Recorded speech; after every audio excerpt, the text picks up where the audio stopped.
हाय दोस्तों, मैं आज आप लोग के लिए त्रिकोणमिति के कुछ अनुप्रयोग चैप्टर नंबर 9 प्रश्नावली 9A कक्षा 10 की लेकर आया हूँ।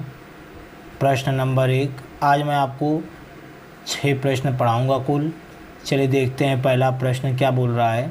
भूमि के एक बिंदु से जो मीनार के पाद बिंदु से 30 मीटर की दूरी पर है, शिखर के उन्नयन कोण 30 अंश है, मीनार की ऊंचाई ज्ञात कीजिए।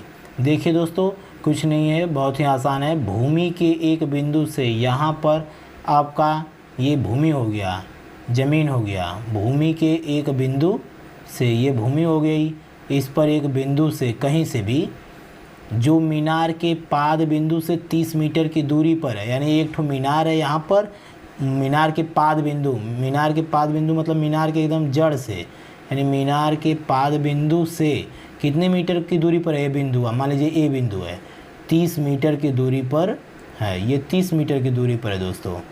तो मीनार के शिखर का उन्नयन कोण 30 अंश है, और इस बिंदुआ से मीनार के शिखर का उन्नयन कोण कितना बोल रहा है, 30 अंश बता रहा है।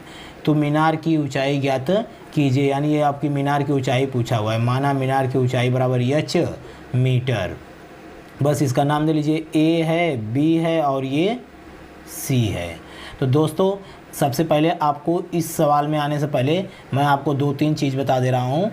सबसे पहला काम आप जान लीजिए कि जब ज़मीन से, यानी नीचे से जब ऊपर की ओर आप देखते हैं तो वहाँ पर उन्नयन कोण बनता है। जैसे नीचे हैं आप, यहाँ पर ऊपर की ओर देखते हैं तो कौन सा कोण बनता है, उन्नयन कोण बनता है।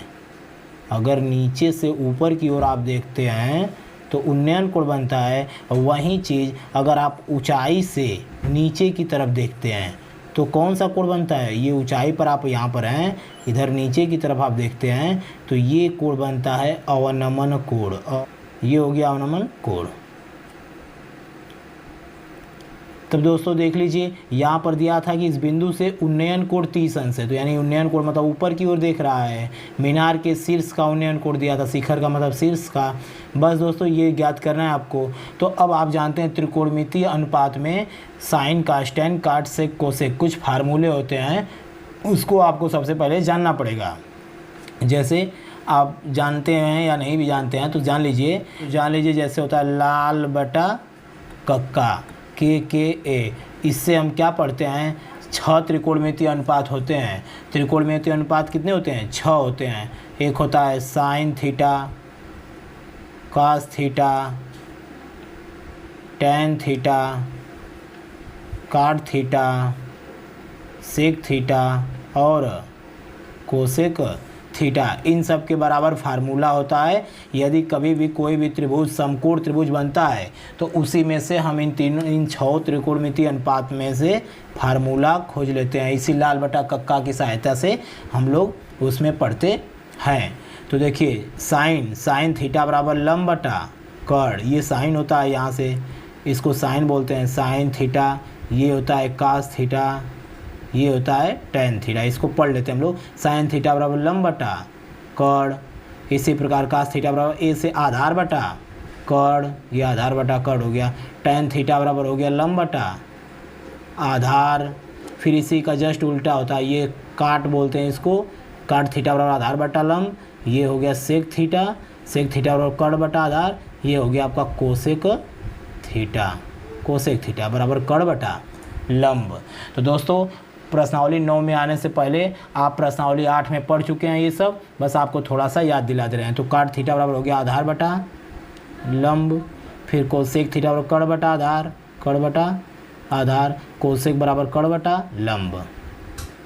तो दोस्तों अब इसमें क्या है कि इसमें ऐसा फार्मूला लगाएंगे साइन कास टेन काट सेक कोसेक में से कि जिसमें जिसको ज्ञात करना है वो भी आ जाए और जो दिया हुआ है वो भी आ जाए। मतलब कहने का मतलब ये इस कोण के सामने एक भुजा लंब होती है, तो लंब आ जाए और ये क्या दिया हुआ है, आधार इसका। ये तो विकर्ण फिक्स है, ये विकर्ण इसका, तो यानी लंब भी आया और आधार भी आए। लंब इसलिए आए क्योंकि हमें ज्ञात करना है, और आधार इसलिए आए क्योंकि यह दिया हुआ है। तो लंब और आधार किस में आते हैं, यानी लंब बटा आधार किस में आता है, tan में भी काट में भी आता है, तो हमें tan का यहीं सीधा पड़ता है, इसलिए tan का पढ़ लेते हैं। लगभग प्रश्नावली 9 में लगभग 90% सवालों में tan ही फार्मूला लगता है, और किसी एक आध दो में साइन कास लग जाता होगा तो लग जाता होगा, नहीं तो लगभग सभी में tan ही लगते हैं। तो चलिए देखते हैं। तो लिखेंगे आप त्रिभुज ABC में, हल में लिखेंगे त्रिभुज ABC में tan थीटा बराबर लंब बटा होता है आधार, होता है लंब बटा आधार। थीटा का मान कितना दिया हुआ है दोस्तों, 30 अंश। tan 30 बराबर लंब कितना है, लंब ज्ञात करना है, यानी उसकी मीनार की ऊंचाई h है। आधार कितना दिया हुआ है, आधार दिया हुआ है 30, tan 30 अंश। अब tan 30 अंश का मान दोस्तों याद करना पड़ेगा आपको, त्रिकोणमिति अनुपात में दिया हुआ था त्रिकोणमिति वाले चैप्टर में प्रश्नावली 8 में। तो tan 30 का मान होता है 1/3 बराबर h बटा के 30 इधर भाग रहा उधर जाएगा तो गुणा करेगा, 30 से कमा 30/3 बराबर h, यानी h बराबर ऊंचाई आ गया, यानी मीनार की ऊंचाई कितनी हो गई 30/3, यानी मीनार की ऊंचाई h बराबर हो गया 30/3। या दोस्तों अगर नीचे कभी भी किसी सवाल में हर में अंडर रूट आ जाए तो उसका हम लोग परमेयीकरण कर देते हैं। तो कड़ी में 3 का ऊपर नीचे गुणा कर देंगे, ऊपर हो गया 30 कड़ी में 3 बटा के कड़ी से कड़ी में जब गुणा करते हैं एक ही संख्या तो कड़ी हट जाते हैं, तो 3 दाम में 30, बस 10 कड़ी में 3 दोस्तों आ गया इसका मीटर। ये हो गई मीनार की ऊंचाई 10 कड़ी में 3 मीटर। अगर दोस्तों कड़ी में 3 की वैल्यू रखनी होगी तो हम यहाँ पर कड़ी में 3 की वैल्यू रख देंगे, सवाल में दिया रहेगा रखने के लिए, अगर दिया रहेगा तो हम लोग रख देंगे, अदरवाइज ये हो गया आपका आंसर। चलिए दोस्तों देखते हैं क्वेश्चन नंबर 2 इस प्रश्नावली का। देखिए दोस्तों, पेड़ तो पूरा ऐसे रहा होगा, ज़मीन पर से खड़ा है, पेड़ यहाँ ज़मीन पर खड़ा है, आधी आ गई है तो आधी आने से एक पेड़ टूट जाता है। तो मान लीजिए पेड़ यहाँ से टूट गया, मान लीजिए ए बिंदु से पेड़ क्या हुआ, टूट गया, ऐसे टूट गया। अब दिया हुआ है कि टूटा हुआ भाग इस तरह मुड़ जाता है कि पेड़ का शिखर ज़मीन को छूने लगता है, यानी इसका जो शिखर है पेड़ का, ये जो शिखर है टूट करके ज़मीन को छूने लगता है। मान लीजिए सी पर छू रहा है, यहाँ पर भी है ABC, सी पर छू रहा है और इसके साथ 30 अंश का कोण बनाता है, यानी ये कितने अंश का कोण बना रहा है, 30 अंश का कोण बनाता है। तो पेड़ के पाद बिंदु की दूरी, यानी पेड़ के इस पाद बिंदु की जो दूरी है, यानी उसके जड़ की दूरी, जहाँ पेड़ का शिखर ज़मीन को छूता है, यानी जहाँ पे सभी शिखर जो है ज़मीन को छू रहा है 8 मीटर है, यानी यहाँ से यहाँ की दूरी कितना दिया हुआ है, 8 मीटर दिया हुआ है दोस्तों, यहाँ से यहाँ की दूरी 8 मीटर है। तो पेड़ की ऊंचाई बताइए। पेड़ दोस्तों इतना ऊंचा था, पूरा टूट करके यहाँ ये चला गया, यानी पेड़ ये है, यहाँ से ले करके यहाँ तक ये पूरा पेड़ है। तो पेड़ मान लीजिए ये x मीटर है, यहाँ से यहाँ ये कितना मीटर है, h मीटर, यानी पेड़ की संपूर्ण ऊंचाई हो जाएगी x प्लस h मीटर। तो मान लेंगे दोस्तों, माना पेड़ की संपूर्ण ऊंचाई बराबर x प्लस h मीटर, यानी दोस्तों यहाँ पर आपको x की भी वैल्यू निकालना है और h की भी वैल्यू निकालना है, दोनों की वैल्यू निकालना है। तो चलिए अब साइन कास टेन काट सेक कोसेक में से एक फार्मूला लगाते हैं जिसमें इसके सामने एक भुजा यानी लंब हो और आधार हो, फिर कर्ण भी हो और आधार हो, यानी एक भुजा न पता हो दूसरी पता हो, उसी का फार्मूला खोजेंगे। तो हमने बताया था कि लगभग सभी सवाल में 90% सवालों में tan ही फार्मूला लगता है। तो tan का फार्मूला लगाइए आप त्रिभुज ABC में क्या लगाएंगे दोस्तों, tan थीटा बराबर होता है लंब बटा आधार। तो tan थीटा का वैल्यू कितना दिया हुआ है, 30 अंश, यानी tan 30 बराबर हो गया लंब कितना है x बटा के आधार कितना है 8। tan 30 की वैल्यू दोस्तों 1/3 बराबर x बटा के 8। तो x बराबर हो जाएगा दोस्तों 8, उधर जाएगा तो गुणा करेगा 8 है कमा 8 बटा के कड़ी में 3। ये हो गया इक्वेशन फर्स्ट दोस्तों।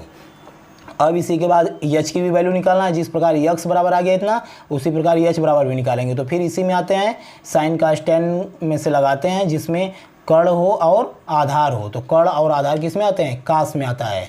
अब इसी में कास थीटा बराबर लगाएंगे, इसी त्रिभुज में कास थीटा बराबर होता है आधार बटा के कर्ण, यानी cos थीटा, थीटा का वैल्यू कितना दिया हुआ है 30 अंश, आधार कितना है 8 और कर्ण कितना है यच, यानी cos 30 की वैल्यू हो गई दोस्तों कितना होता है कड़ी में 3/2 बराबर यच 8 बटा के यच, तो यच बराबर हो जाएगा दोस्तों 8 दूना के 16 बटा के कड़ी में 3। ये हो गया इक्वेशन फर्स्ट। दोस्तों अब आप देख रहे हैं कि संपूर्ण पेड़ कितना ऊंचा है यक्स प्लस यच मीटर ऊंचा है, यानी यक्स और यच की दोनों की वैल्यू जोड़ देंगे हम लोग, बस आ जाएगा संपूर्ण पेड़ की ऊंचाई दोस्तों, बस यानी आपका हो जाएगा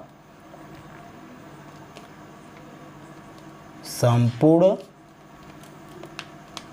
पेड़ की ऊंचाई बराबर यक्स प्लस यच, यक्स की वैल्यू आई है दोस्तों समीकरण 1 में 8 बटा के कड़ी में 3 और यच की वैल्यू आई 16 बटा कड़ी में 3, दोनों का हर बराबर है तो हर का लसाव वहीं कड़ी में 3 हो जाएगा और 16 और 8 अंश जुड़ जाएंगे, 16 8 24 दोस्तों, 24 बटा कड़ी में 3 ये भी आंसर हो सकता है, और कड़ी में 3 अगर कड़ी वाली संख्या नीचे आए तो उसका परिमेयीकरण कर देते हैं, बस हमारा आ जाता है आंसर 24 कड़ी में 3 ऊपर हो गया, 24 कड़ी में 3 हो गया, अब बटा के कड़ी से कड़ी गुणा होगा तो कड़ी हट जाता है, बस आ गया 3, तो 3 से दोस्तों कटाएंगे 3 8 24, बस दोस्तों आ गया आपका आंसर 8 कड़ी में 3, 8 कड़ी में 3 मीटर हो गया, ये संपूर्ण पेड़ की ऊंचाई, ये हो गया आपका आंसर। दोस्तों मुझे उम्मीद है कि आप जरूर समझ गए होंगे। चलिए दोस्तों देखते हैं क्वेश्चन नंबर 3। दोस्तों प्रश्न नंबर 3 है, एक मकान के आधार से एक मीनार के शीर्ष के उन्नयन कोण, यानी एक मकान है दोस्तों उसके आधार से, तो ये दोस्तों आपका मकान हो गया, ये मकान है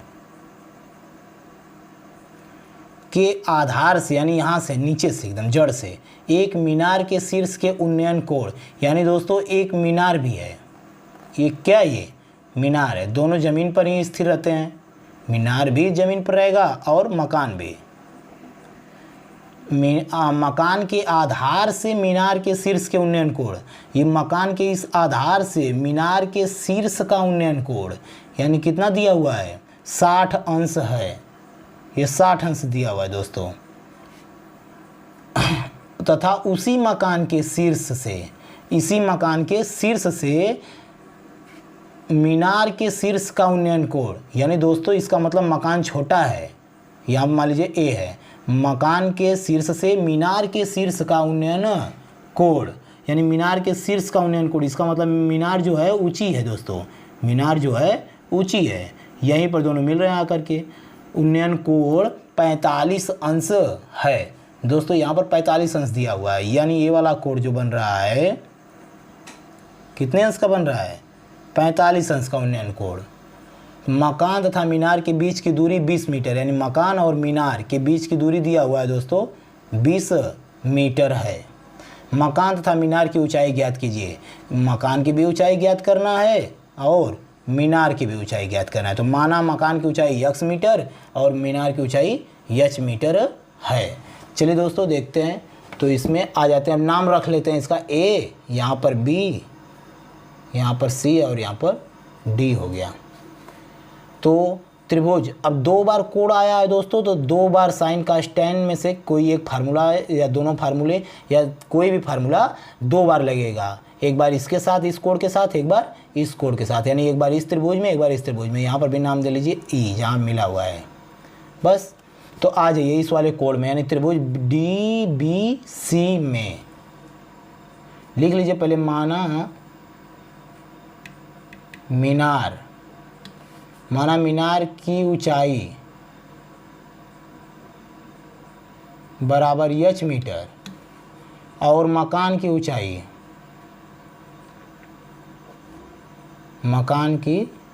ऊंचाई बराबर x मीटर है दोस्तों, एक को x मीटर मान लिया दूसरे को h मीटर। तो चलिए त्रिभुज इसमें आ जाते हैं, त्रिभुज DBC में,